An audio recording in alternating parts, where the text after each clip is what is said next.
দিগন্ত বিস্তৃত হাওরের জলরাশি।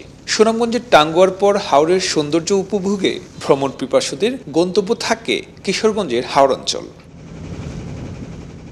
বিশেষ করে ইটনা, মিঠামইন, অস্ট্রগ্রাম এবং নিকলী উপজেলার অলয়দার সড়ক বাড়তি আকর্ষণ যোগ করায় বেড়েছে পর্যটকের সংখ্যা।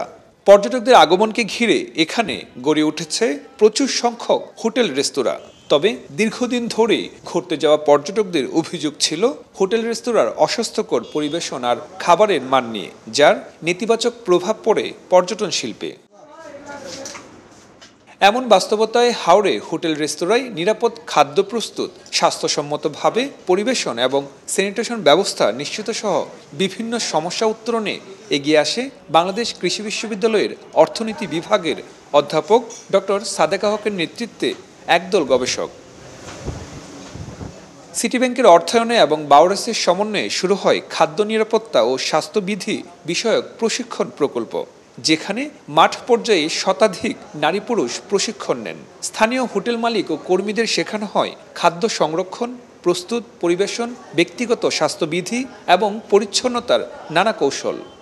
হাওর এলাকাতে যারা বসবাস করে, আমরা আগে জানতাম না যে তাদের হাইজিনের অবস্থাটা এতটা ভালো না, কিন্তু পর্যটক যখন আসতে শুরু করলাম এবং আমরা শুনতে পেলাম যে আসলে সবার পেট খারাপ হয়ে যাচ্ছে হাওর থেকে যাওয়ার পরে, তখন আমরা আস্তে আস্তে চিন্তা করলাম যে এখানে একটা ট্রেনিং করানো, ট্রেনিংয়ের উদ্যোগ নেওয়া দরকার, যাতে করে অল্প কিছু মানুষকে করাইলেও এটা ব্যাপকভাবে বিস্তৃতি লাভ করে আর কি।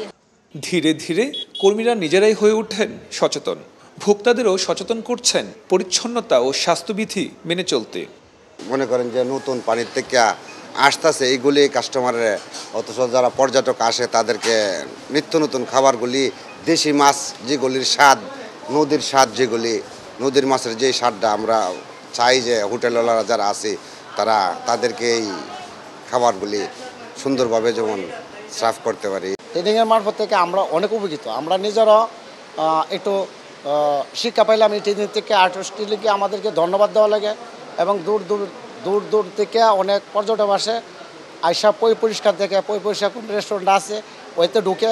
আসলে আমরা ট্রেনিংয়ের মারফত থেকে পরিষ্কারগুলি আরও আগের থেকে ভালোভাবে শিখছি। এখান থেকে 15 বছর আগে, 10 বছর আগে বিভিন্ন সময় এসেছি, তখন এই সুবিধাগুলো ছিল না, কিন্তু এখন মনে হচ্ছে মানে চমৎকার একটা পরিবেশ হয়েছে। এটাই মনে করি এই সচেতনতা যে বেড়েছে, দেশি এবং বিদেশি পর্যটক তাদের আসার রাস্তা এখানে উন্মুক্ত হবে এবং তার মাধ্যমে কিন্তু শুধু পর্যটক বাড়বে তা না, হাওর এলাকার মানুষের বিকল্প কর্মসংস্থান এবং নন ফার্মিং কর্মসংস্থানটা বাড়বে। হাঁস খাইতে যাচ্ছে, আপনারা জানেন বিভিন্ন দেশের বিভিন্ন বিশেষ প্রোডাক্ট আছে, বিশেষ খাবার আছে, সে খেতে যায়।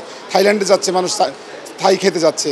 তো আমরা তখন এদেরকে বুঝালাম যে এখানে যেহেতু এই হাওর এলাকার যে মাছ ইম্পর্টেন্ট, এই মাছটা খুবই টেস্টি, তা আপনারা যদি এগুলোর ইমপ্রুভ করতে পারেন তাহলে টুরিস্ট আরও বেশি আসবে, আপনাদের ইনকাম হবে।